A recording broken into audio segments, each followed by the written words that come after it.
एक बार भगवान विष्णु जी शेषनाग पर बैठे बैठे बोर हो गए और उन्होंने धरती पर घूमने का विचार मन में लाया। वैसे भी कई साल बीत गए थे। धरती पर आए और वह अपनी यात्रा की तैयारी में लग गए। स्वामी को तैयार होता देखकर लक्ष्मी माँ ने पूछा, आज सुबह सुबह कहाँ जाने की तैयारी हो रही है? विष्णु जी ने कहा, हे लक्ष्मी, मैं धरती लोक पर घूमने जा रहा हूँ। तो कुछ सोचकर लक्ष्मी माँ ने कहा, हे देव, क्या मैं भी आपके साथ चल सकती हूँ? भगवान विष्णु ने 2 पल सोचा, फिर कहा, एक शर्त पर तुम मेरे साथ चल सकती हो। तुम धरती पर पहुंचकर उत्तर दिशा की ओर बिल्कुल मत देखना। इसके साथ ही माता लक्ष्मी ने हाँ कह के अपनी बात मनवा ली और सुबह सुबह महालक्ष्मी और भगवान विष्णु धरती पर पहुंच गए। अभी सूर्य देवता निकल रहे थे। रात बरसात होकर हटी थी। चारों ओर हरियाली ही हरियाली थी।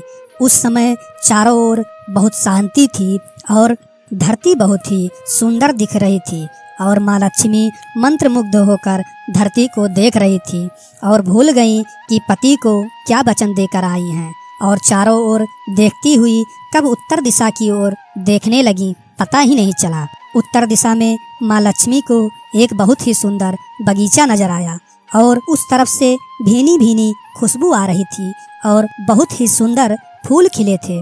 यह एक फूल का खेत था और माँ लक्ष्मी बिना सोचे समझे उस खेत में चली गई और एक सुंदर सा फूल तोड़ लाई। लेकिन यह क्या, जब माँ लक्ष्मी भगवान विष्णु के पास वापस आई तो भगवान विष्णु की आंखों में आंसू थे और भगवान विष्णु ने माँ लक्ष्मी को कहा कि कभी भी किसी से बिना पूछे उसका कुछ भी नहीं लेना चाहिए और साथ ही अपना वचन भी याद दिलाया।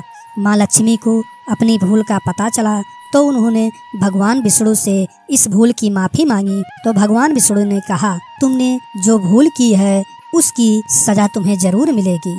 जिस माली के खेत से तुमने बिना पूछे फूल तोड़ा और यह एक प्रकार की चोरी है, इसलिए अब तुम 3 साल तक माली के घर नौकर बनकर रहो। उसके बाद मैं तुम्हें बैकुंठ में वापस बुलाऊंगा। माँ लक्ष्मी ने चुपचाप सर झुकाकर हाँ कर दी। आजकल की लक्ष्मी थोड़ी थी और माँ लक्ष्मी एक गरीब औरत का रूप धारण करके उस खेत के मालिक के घर गई। घर क्या, एक झोपड़ा था और मालिक का नाम माधव था। माधव की बीबी, 2 बेटे, 3 बेटियां थी। सभी उस छोटे से खेत में काम करके किसी तरह से गुजारा करते थे।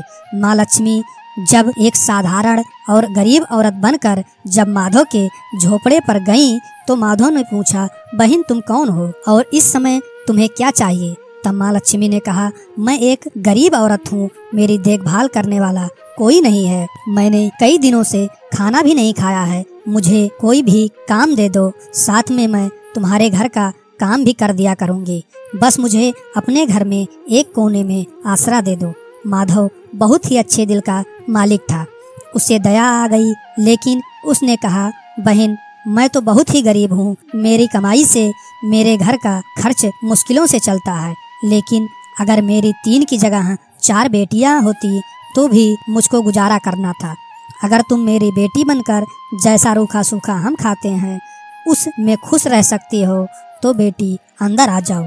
माधव ने लक्ष्मी को अपने झोपड़े में शरण दे दी और माँ लक्ष्मी 3 साल तक उस माधव के घर पर नौकरानी बनकर रही। जिस दिन माँ लक्ष्मी माधव के घर आई थी उससे दूसरे दिन ही माधव को इतनी आमदनी हुई फूलों से कि शाम को एक गाय खरीद ली। फिर धीरे धीरे माधव ने काफी जमीन खरीद ली और सब ने अच्छे अच्छे कपड़े भी बनवा लिए और फिर एक बड़ा पक्का घर भी बनवा लिया। बेटियों और बीबी के गहने भी बनवा लिए और अब मकान भी बहुत बड़ा बनवा लिया था। माधव हमेशा सोचता था कि मुझे यह सब इस महिला के आने के बाद मिला है। इस बेटी के रूप में मेरी किस्मत आ गई है मेरी। और अब 3-4 साल बीत गए थे, लेकिन माँ लक्ष्मी अब भी घर में और खेत का काम करती थी। एक दिन माधव जब अपने खेतों से काम खत्म करके घर आया तो उसने अपने घर के सामने एक देवी स्वरूप गहनों से लदी एक औरत को देखा। ध्यान से देखकर पहचान गया, अरे यह तो मेरी मुंह बोली चौथी बेटी यानी वही औरत है, और पहचान गया कि यह तो माँ लक्ष्मी है। अब तक माधव का पूरा परिवार बाहर आ गया था और सब हैरान होकर माँ लक्ष्मी को देख रहे थे।